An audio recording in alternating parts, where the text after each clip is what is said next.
IFM News. Lokal. Idol Dennis, come in. Trending iti bahay Batak Ilocos Norte ti may nga miyembro ti LGBTQ aga po iti kinaling na iti basketball ni Yasmin Dido Villanueva nga 26 years old ket may bilang kadagiti top player iti basketball iti barangay Baay. Ngamin sumasali pa iso na ti paliga ng barangay, ngayon na iti Panaka Center iti timda nga makilablab kahit dumang barangay iti Intero Abatang Ilocos Norte. No pay nalukneng iti puso na natangkin met ti bagbagi na no ayam iti basketball idol Bernard kas makita iti sinalian nan iti ayam iso na ket jump shooter free throws kinda dua pay nalaing agi shot mo nagikem iti bola idol Bernard. So kung kuha na high school pa lang hindi makita na yung nakita na dakil ti potential na magbalin a basketball player. Bata pa lang po kasi ako talagang sa basketball na ako nag-excel maglaro, sir. At doon ko na talaga nakita na doon ako magaling. Instead of playing basketball, volleyball, or other sports, sa basketball po ako talaga ipapakita kung ano yung skill ko po. So sumasali ka na sa mga amateur basketball games? Yes po. Marami na po akong nasalihan.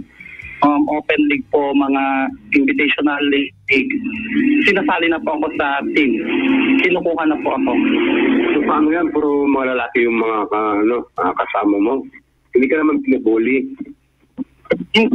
Noon na po na naranasan ko rin na bully. Pero habang tumatagal, sanay na po ko sa mga bullying yan. So sa laro talagang hindi ka naman nagpapatalo?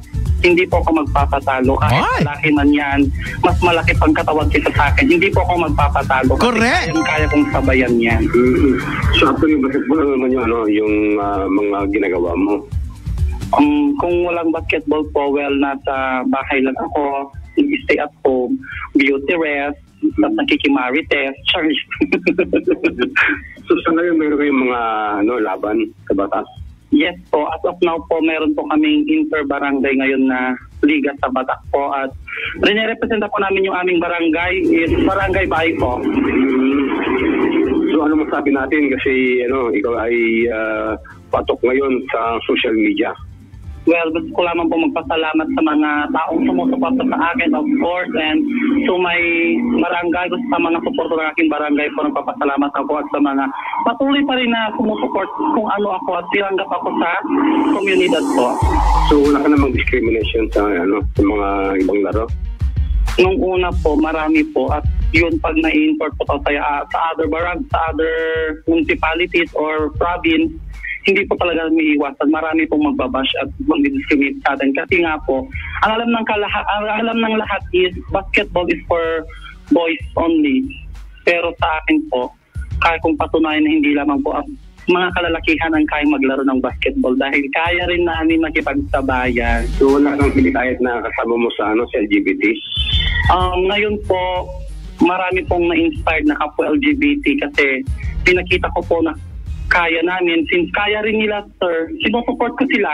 May pagpatuloy lang kung anong nasimulan nila kasi hanggat kaya nila ipakita kung anong talent nila, sir. Tuloy lang ng tuloy, sir. Balang araw, madidiscover din yan. Sa basketball, sumasali ka din sa mga beauty contest?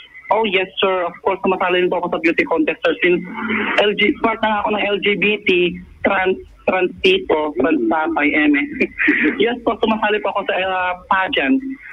At ako po yung last reigning queen sa Paway noon, sir, sa Nangguyudang Ilocos Norte, year 2020. Ako po yung reigning queen. So ikaw ang queen sa beauty pageant at sa basketball? Yes po. Aside po sa beauty pageant, sa basketball, queen rin po ako sa Maritesan. Okay, na tayo doon na, Bernard, ni Yasmin, kasi magita matagiti performance na. Oy, naglaing ni Yasmin. Yes.